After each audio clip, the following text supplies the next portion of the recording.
बिस्मिल्लाहिर्रहमानिर्रहीम। अस्सलाम वालेकुम डियर स्टूडेंट्स, क्या हाल है आप सबका। हमने फर्स्ट ईयर बायोलॉजी का चैप्टर 2 स्टार्ट किया था कल, तो उसमें हमने इंट्रोडक्शन ऑफ बायोकेमिस्ट्री पढ़ा था। आज हम उससे अगले टॉपिक पे चलते हैं। हमने पढ़ना है इम्पोर्टेंस ऑफ कार्बन। तो मैं आपका teacher Ibrahim Haider Ali from degree college Mian Channu. तो हम आज के टॉपिक की तरफ चलते हैं, जिसका नाम है इम्पोर्टेंस ऑफ कार्बन। अब कार्बन जो है, हमने कल के लेक्चर में कहा था कि जितने भी ऑर्गेनिक कंपाउंड्स हैं उनमें कार्बन और हाइड्रोजन इकट्ठे पाए जाते हैं।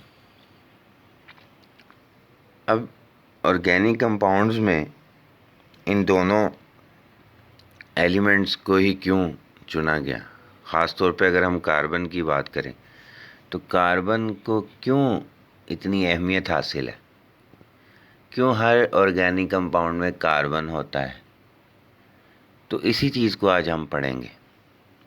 अब कार्बन के अंदर कुछ ऐसी खसूसियात हैं जो इसको एक फेवरेबल एलिमेंट बनाती हैं ऑर्गेनिक कंपाउंड्स के लिए। पहली खसूसियत तो ये है कि अगर हम जनरली बात करें, कार्बन इज़ टेट्रावेलेंट।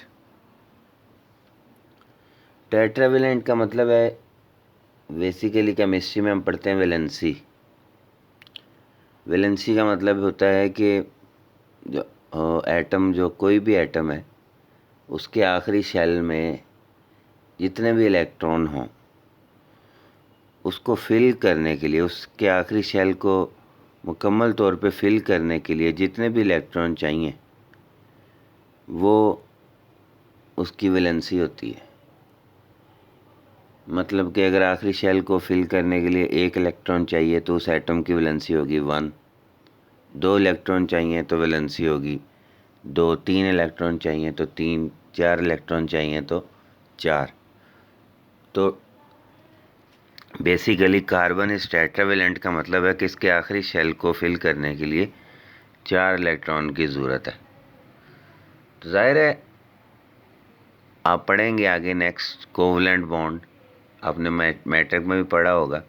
तो एटम अपने आखिरी शेल को फिल करने के लिए फिर शेयरिंग कर लेते हैं, आपस में मिलकर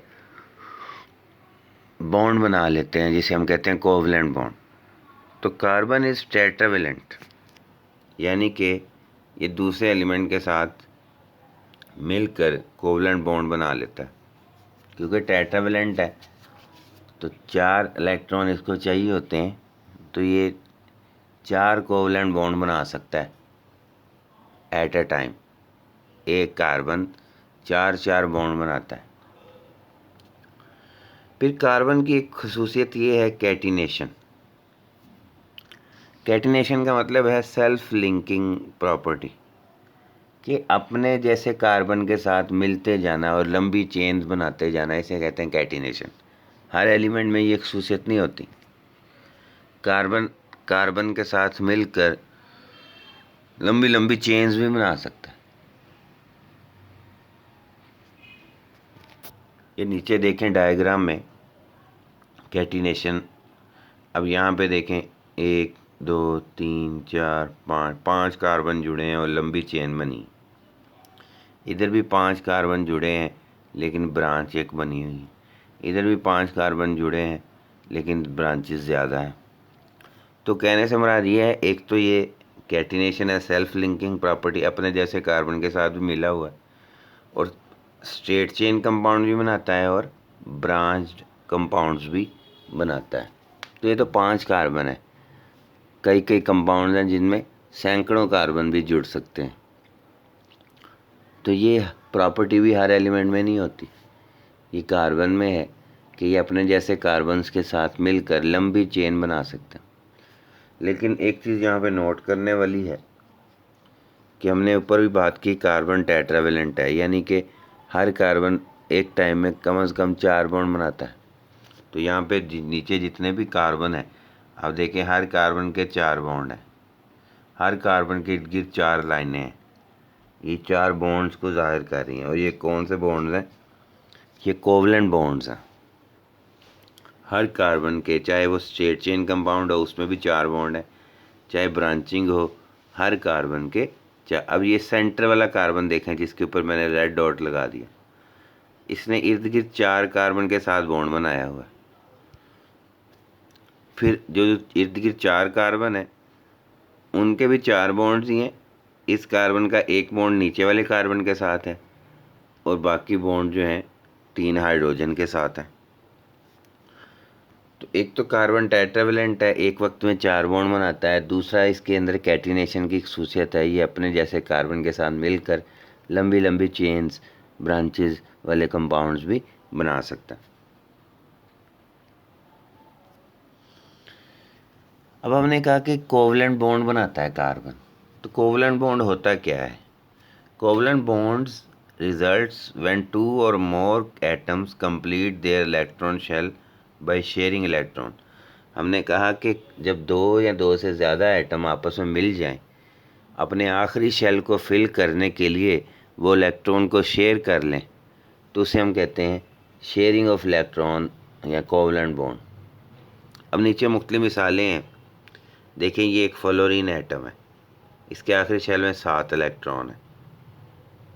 ये भी फ्लोरीन है, इसके आखिरी शेल में 7 इलेक्ट्रॉन है।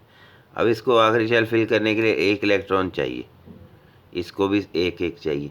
तो ये आपस में मिल गए और ये इलेक्ट्रॉन का जोड़ा दरमियान में एक शेयर हो गया। अब इसका भी आखिरी शेल फिल हो गया 8 इलेक्ट्रॉन, इसका भी आखिरी शेल फिल हो गया 8 इलेक्ट्रॉन।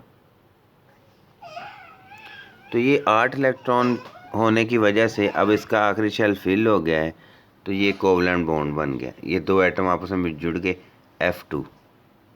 सेम केस पानी के साथ। अब पानी में देखें क्या होता है, दरमियान में ऑक्सीजन है, साइडों पे हाइड्रोजन है। अब ऑक्सीजन जो है बेसिकली उसके आखिरी शेल में कितने इलेक्ट्रॉन है? 6। हाइड्रोजन के आखिरी शेल में 1 इलेक्ट्रॉन है। हाइड्रोजन के अंदर बेसिकली 1 इलेक्ट्रॉन होता है और उसके अंदर एक ही शेल होता है, उसको फिल करने के लिए 2 इलेक्ट्रॉन चाहिए होते हैं। तो 1 इलेक्ट्रॉन और हाइड्रोजन को चाहिए और इसके आखिरी शेल में 6 इलेक्ट्रॉन है, इसको आखिरी शेल फिल करने के लिए 2 और चाहिए, 8।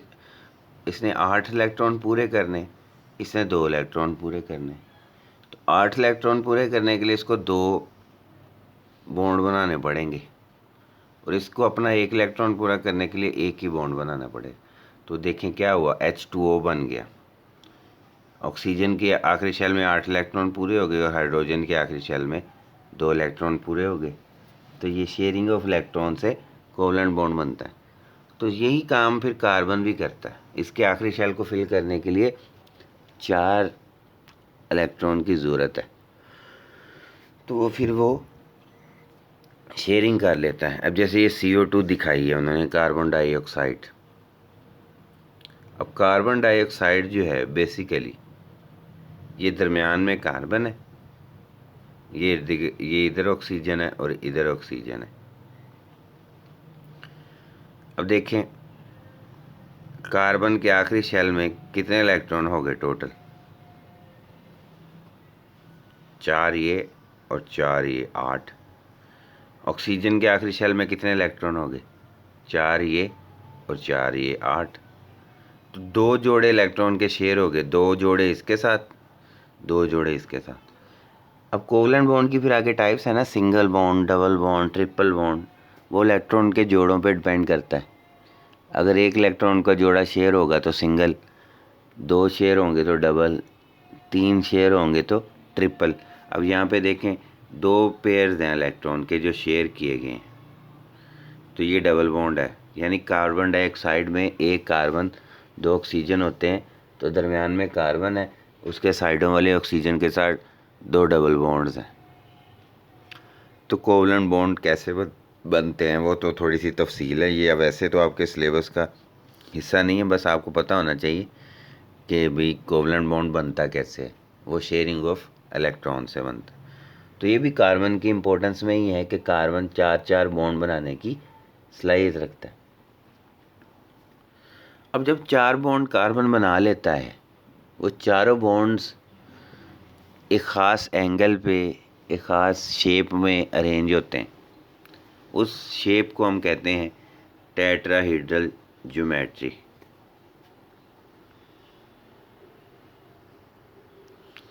When a carbon atom combines with 4 atoms or radicals, आपको बताया एक कार्बन एटम 4 दूसरे एटम के साथ बॉन्ड बनाता है। तो जो 4 बॉन्ड्स बनते हैं, the 4 bonds are arrange symmetrically in a tetrahedron. वो जो 4 बॉन्ड्स हैं वो एक शक्ल के अंदर, एक सिमेट्री के अंदर, एक स्ट्रक्चर के अंदर अरेंज हो जाते हैं। उस शेप को, उस ज्योमेट्री को, उस शक्ल को, उस कॉन्फ़िगरेशन को टेट्राहेड्रॉन कहते हैं। अब जैसे ये डायग्राम में देखें, ये कार्बन है, इसके 4 हाइड्रोजन के साथ बॉन्ड बने हुए हैं। तो ये जो पूरी इसकी शेप बनी है, इस शेप को हम कहेंगे टेट्राहेड्रॉन। और ये जो एंगल बनता है ना बॉन्ड्स का, ये तकरीबन होता है 109.5 डिग्री का एंगल होता है। 4 बॉन्ड्स इस तरह से रेंज है। वो तो हमने पीछे डायग्राम में दिखाया कि हर कार्बन के 4 बॉन्ड्स हैं, वो बेसिकली जस्ट, पर ये जो चारों बॉन्ड इस तरह से नहीं है कि ऐसे प्लस का साइन बने, वो तो सिंपल एक स्केच बनाया। असल टेक्निकली वो चारों बॉन्ड्स इस तरह से होते हैं, कोई प्लस का साइन नहीं बनता, उनका एक ख़ास एंगल होता है। यही इसका स्टेबल शेप है। इनके चारों बॉन्ड्स कार्बन के जो होंगे, चारों बॉन्ड्स इसी तरह के होंगे। चारों बॉन्ड्स अरेंज होकर एक स्ट्रक्चर बनाएंगे जिसे हम कहते हैं टेट्राहेड्रॉन या टेट्राहेड्रल स्ट्रक्चर। तो कार्बन का कंपाउंड की जो स्टेबल शेप है, जिसमें वो स्टेबल रहता है, वो यही है। और कार्बन के ज़्यादातर कंपाउंड स्टेबल हैं, वो टेट्राहेड्रल ज्योमेट्री में स्टेबल हैं। The stability associate with the tetravalency of carbon atom make it favorable element for the synthesis of complicated cellular structure। कि कार्बन के कंपाउंड स्टेबल हैं।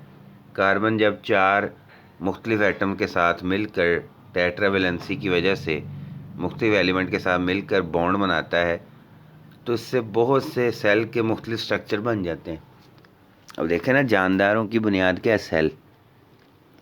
अब सेल की मेम्ब्रेन है, सेल की वाल है, सेल के अंदर साइटोप्लाज्म है, सेल के अंदर ऑर्गेनेल्स हैं, मुख्तलिफ सा न्यूक्लियस, माइटोकॉन्ड्रिया, क्लोरोप्लास्ट, ये सारे चीज़ें जो हैं, ये हमने फर्स्ट चैप्टर में पढ़ा था। ऑर्गेनेल्स जो हैं वो भी तो मालिक्यूल से मिलके बनते हैं, कंपाउंड से मिलके बनते हैं। और वो कंपाउंड्स क्या हैं? वो भी तो मोस्टली ऑर्गेनिक कंपाउंड्स हैं। और ऑर्गेनिक कंपाउंड्स में ज़्यादातर क्या होता है? कार्बन। तो कार्बन के कंपाउंड्स स्टेबल हैं, इसीलिए अल्लाह ताला ने ज़्यादातर कार्बन के कंपाउंड्स को ही चूज़ किया सेल बनाने के लिए। क्यों? क्योंकि कार्बन के कंपाउंड स्टेबल हैं। तो सेल जानदार किसी ऐसी चीज़ से मिलकर बनना चाहिए जो स्टेबल हो। अगर जानदार ऐसी चीज़ से मिलकर बनते जो अनस्टेबल हैं, तो फिर जानदार भी स्टेबल ना रहते। लेकिन अल्लाह ताला ने कार्बन को इस्तेमाल किया, कार्बन को ही चूज़ किया सेल के ऑर्गेनेल्स बनाने में, सेल के स्ट्रक्चर्स बनाने में। क्यों? क्योंकि एक तो कार्बन टेट्रावेलेंट है, वो 4 बॉन्ड बनाता है, फिर उसकी ज्योमेट्री टेट्राहेड्रल है और उसके कंपाउंड ज़्यादातर स्टेबल हैं। इसीलिए कार्बन एक फेवरेबल एलिमेंट है कि वो सेल के ज़्यादातर स्ट्रक्चर्स में पाया जाता है, सेल के मुख्तलिफ हिस्सों में पाया जाता है। अब कार्बन मुख्तलिफ कंपाउंड्स बनाता है। कार्बन आपको बताया स्ट्रेट चेन कंपाउंड्स भी बना सकता है। जैसे ये देखें, एक स्ट्रेट चेन कंपाउंड है, हर कार्बन के 4 बॉन्ड्स ही होंगे। देखें, इस कार्बन का भी 4, दूसरे के भी 4, तीसरे के भी 4, चौथे कार्बन के भी 4 हैं। एक डबल बॉन्ड है, 2 कार्बन के दरमियान, ये देखें डबल बॉन्ड है। और फिर एक बॉन्ड ऊपर हाइड्रोजन के साथ है, एक पीछे कार्बन के साथ। इसका भी एक ऊपर हाइड्रोजन के साथ एक इधर का। बॉन्ड हमेशा 4 ही होंगे, चाहे वो डबल बॉन्ड बनाए हों चाहे ट्रिपल बॉन्ड बनाया हो। टोटल जो काउंट हम करेंगे टोटल बॉन्ड्स 4 ही होंगे। इधर देखें ये ब्रांच कंपाउंड बन गया, इसमें भी देखें इस कार्बन के भी 4 बॉन्ड, इस कार्बन के भी 4 बॉन्ड, इस कार्बन के भी 4 बॉन्ड हैं, इसके भी 4 बॉन्ड हैं, इसके भी 4, हर कार्बन के 4 बॉन्ड्स हैं। फिर कार्बन रिंग शेप भी बनाता है। अगर आप रिंग शेप को भी गौर से देखें तो हर कार्बन के 4 बॉन्ड हैं, 2 इधर एक नीचे एक इधर। इस कार्बन के भी 4 बॉन्ड हैं, 2 इधर एक नीचे। कहीं कहीं सिंगल बॉन्ड भी बनाता है, कहीं जब ज़रूरत पड़े तो डबल बॉन्ड भी बना लेता है। तो कार्बन मुख्तलिफ वैरायटी ऑफ कंपाउंड बनाता है, स्ट्रेट चेन कंपाउंड भी बनाता है, ब्रांच चेन कंपाउंड भी बनाता है, रिंग शेप कंपाउंड भी बनाता है, और कहीं सिंगल बॉन्ड भी बनाता है, कहीं डबल बॉन्ड भी बनाता है, अकॉर्डिंग टू सिचुएशन। जहाँ पे उसको बेसिकली लगता है कि अगला एलिमेंट को 2 इलेक्ट्रॉन चाहिए, मुझे भी 2 इलेक्ट्रॉन चाहिए, तो वो उसके साथ डबल बॉन्ड बना लेता है। जहाँ पे उसको लगता है कि उसको एक ही चाहिए और मुझे भी एक ही चाहिए, वहाँ पे वो सिंगल भी बना लेता है। तो ये ऐसे इसके कंपाउंड्स की वैरायटी। अगर हम इसके रिएक्शन की बात करें तो कार्बन स्पेसिफिक नहीं है कि सिर्फ कार्बन के साथ मिलेगा या हाइड्रोजन के साथ मिलेगा। कार्बन दूसरे बहुत से एलिमेंट्स के साथ मिल जाता है और कोवलेंट बॉन्ड बनाता है। ज़्यादातर जो कार्बन है वो हाइड्रोजन के साथ मिलता है ऑर्गेनिक कंपाउंड्स में, या ऑक्सीजन के साथ, या नाइट्रोजन के साथ, फास्फोरस के साथ, सल्फ़र के साथ। ये जो कार्बन और हाइड्रोजन है, carbon hydrogen bond is the potential source of energy for cellular activities. ये जो कार्बन हाइड्रोजन बॉन्ड है इसको इसलिए अहमियत हासिल है कि ये सेल की एक्टिविटीज़ के लिए एनर्जी का सोर्स है। कल को हमने बात की थी ना कैटाबॉलिज्म। कैटाबॉलिज्म में हमने कहा था कि कम्प्लेक्स सब्सटेंसेस की ब्रेकडाउन होती है और उससे सिंपल सब्सटेंसेस बनते हैं, और हमने कहा था कैटाबॉलिज्म से एनर्जी रिलीज़ होती है। अब एक कंपाउंड है जैसे ग्लूकोज है C6H12O6, उसमें भी कार्बन हाइड्रोजन के बॉन्ड्स होंगे। एक कंपाउंड है कोई लिपिड है, उसमें भी कार्बन हाइड्रोजन के बॉन्ड्स होंगे। एक कंपाउंड है कोई प्रोटीन है, उसमें भी कार्बन हाइड्रोजन बॉन्ड्स हो सकते हैं। तो जिस कंपाउंड में भी कार्बन और हाइड्रोजन का बॉन्ड होगा वो कंपाउंड एक सोर्स ऑफ एनर्जी होगा, क्योंकि जब कार्बन हाइड्रोजन बॉन्ड को तोड़ा जाता है, ब्रेकडाउन होती है, कैटाबॉलिज्म होता है, तो उससे बहुत ज़्यादा एनर्जी रिलीज़ होती, तो फिर वो सेल की एक्टिविटीज़ में काम आती। तो carbon hydrogen bond is the potential source of chemical energy for cellular activities. फिर जो कार्बन का ऑक्सीजन के साथ बॉन्ड बनता है ये एक ग्लाइकोसिडिक बॉन्ड है या ग्लाइकोसिडिक लिंक है। जब कार्बोहाइड्रेट्स आपस में जुड़ते हैं, ग्लूकोज के साथ जुड़ता है और स्टार्च बनता है, तो जो ग्लूकोज जुड़े उनके दरम्यान जो बॉन्ड बना वो ग्लाइकोसिडिक बॉन्ड होता है, वो एक कार्बन और ऑक्सीजन का बॉन्ड होता है। तो इससे क्या होता है कि कम्प्लेक्स कार्बोहाइड्रेट्स बनते हैं। ग्लूकोज सिंपल है, उससे मिलके हज़ारों ग्लूकोज जुड़ के एक स्टार्च बनता है, तो वो एक कम्प्लेक्स चीज़ बनी। तो एनाबॉलिज्म में भी मदद मिल रही है ना, सिंपल चीज़ें मिलके कम्प्लेक्स बन रही हैं। फिर कार्बन का नाइट्रोजन के साथ भी बॉन्ड बनता है। Carbon nitrogen combine in amino acid link, जो अमाइनो एसिड आपस में जुड़ते हैं तो फिर क्या होता है, प्रोटीन्स बनती हैं, पेप्टाइड बॉन्ड्स बनते हैं। तो यानी कार्बन हाइड्रोजन के साथ बॉन्ड बनाए तो source of energy, carbon oxygen के साथ बॉन्ड बनाए तो ग्लाइकोसिडिक बॉन्ड, कम्प्लेक्स चीज़ें बनेंगी, कम्प्लेक्स कार्बोहाइड्रेट बनेंगे। कार्बन नाइट्रोजन के साथ बॉन्ड बनाए तो वो पेप्टाइड बॉन्ड, और पेप्टाइड बॉन्ड बनता है तो उससे प्रोटीन्स बनती हैं। और प्रोटीन्स तो आपको पता है आपके जिस्म में 10,000 से भी ज़्यादा प्रोटीन्स पाई जाती हैं। तो आपके जिस्म के तो ज़्यादातर फंक्शंस भी प्रोटीन की वजह से ही होते हैं। वैरायटी ऑफ फंक्शंस आपकी बॉडी में प्रोटीन परफॉर्म करती। अब कार्बन जो है ऐसे मालिक्यूल्स भी बनाता है जो माइक्रो हैं, जिनका मालिकुलर मास कम है। ऐसे मालिक्यूल्स भी बनाता है जिनका मालिकुलर मास ज़्यादा है, यानी मैक्रो मालिक्यूल्स। तो carbon can form micro molecules and carbon also forms macro molecules. अब दोनों मॉलिक्यूल्स की अपनी अपनी इम्पोर्टेंस है। जो माइक्रो मॉलिक्यूल्स होते हैं, basically micro molecules like glucose, amino acids, fatty acids, एक तो ये सोर्स ऑफ एनर्जी है। माइक्रो मॉलिक्यूल्स क्या हैं? सोर्स ऑफ एनर्जी हैं। इनकी ब्रेकडाउन की जाती है, सेल इनसे एनर्जी हासिल करता है। फिर इनका दूसरा फ़ायदा क्या है कि इनको जोड़कर, माइक्रो मॉलिक्यूल्स को जोड़कर बड़े मॉलिक्यूल मैक्रो मॉलिक्यूल्स भी बनाए जा सकते हैं। जैसे ग्लूकोज को जोड़कर स्टार्च बनाया जा सकता है, सेलुलोज बनाया जा सकता है, ग्लाइकोजन बनाया जा सकता है, अमाइनो एसिड को जोड़कर प्रोटीन्स बनाई जा सकती हैं, फैटी एसिड को जोड़कर लिपिड्स बनाए जा सकते हैं। तो फिर दो फायदे हो गए माइक्रो मॉलिक्यूल्स के, कि एक तो ये सोर्स ऑफ एनर्जी है, दूसरा इनको जोड़कर मैक्रो मॉलिक्यूल्स बनाए जा सकते हैं। सम स्मॉल मॉलिक्यूल्स, कुछ माइक्रो मॉलिक्यूल्स इतने अनस्टेबल हैं कि वो फ़ौरन से टूट जाते हैं और उनसे एनर्जी हासिल होती है, जैसे कि ATP वगैरह, broken down to release energy, for example ATP। फिर आ जाए मैक्रो मॉलिक्यूल्स पे। जो मैक्रो मॉलिक्यूल्स हैं उसमें जैसे सेलुलोज है, फैट्स हैं, प्रोटीन्स हैं, इनका अपना बेनिफिट है, क्योंकि जो मैक्रो मॉलिक्यूल्स होते हैं ना, आमतौर पे वो पानी में हल नहीं होते। तो पानी में ना हल होना भी एक पॉजिटिव चीज़ है। पानी में हल होना भी एक पॉजिटिव चीज़ है, ना हल। कुछ चीज़ें जो पानी में हल नहीं होती, उनका अपना फ़ायदा है। क्या फ़ायदा है? फिर वो सेल का स्ट्रक्चर बनाती हैं, सेल के स्ट्रक्चर को मेंटेन करती। अब cell membrane, cellulose, cell wall, organelles, ये सारे ऐसे कंपाउंड से मिलके बने हैं जो पानी में हल नहीं होते। इसी वजह से ये ऑर्गेनेलीज, हर ऑर्गेनेली की, हर सेल की अपनी एक शनाख्त है। अगर हर चीज़ ही पानी में हल होती हो तो फिर सेल अपने आप को कायम कैसे रख सके? उसकी सेल मेम्ब्रेन भी पानी में हल हो जाए, उसकी सेल वाल भी पानी में हल हो जाए, उसके ऑर्गेनेल्स भी पानी में हल हो जाए, तो फिर सेल का स्ट्रक्चर कैसे मेंटेन रहे?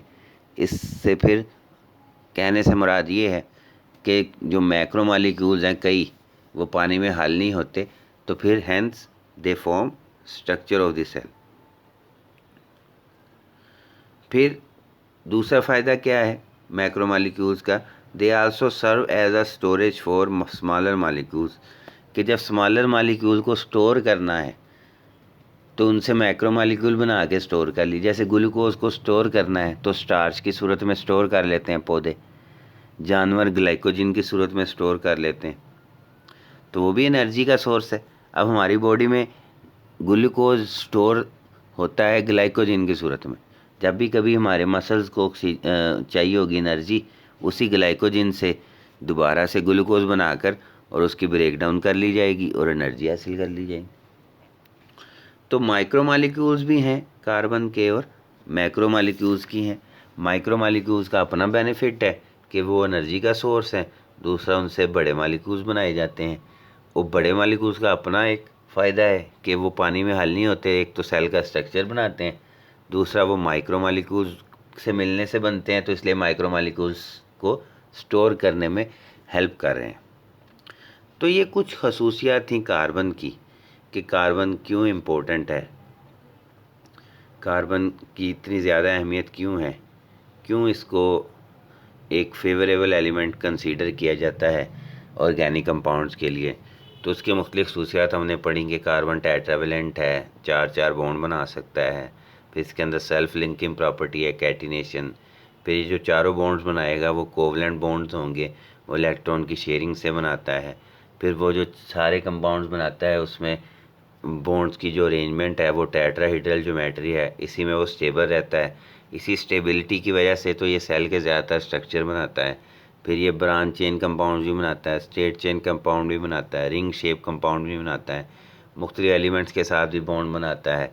हाइड्रोजन के साथ मिले तो सोर्स ऑफ एनर्जी, ऑक्सीजन के साथ मिले तो ग्लाइकोसिडिक बॉन्ड कम्प्लेक्स कार्बोहाइड्रेट्स बनाता है, नाइट्रोजन के साथ मिले तो पेप्टाइड बॉन्ड है, प्रोटीन्स बनती हैं।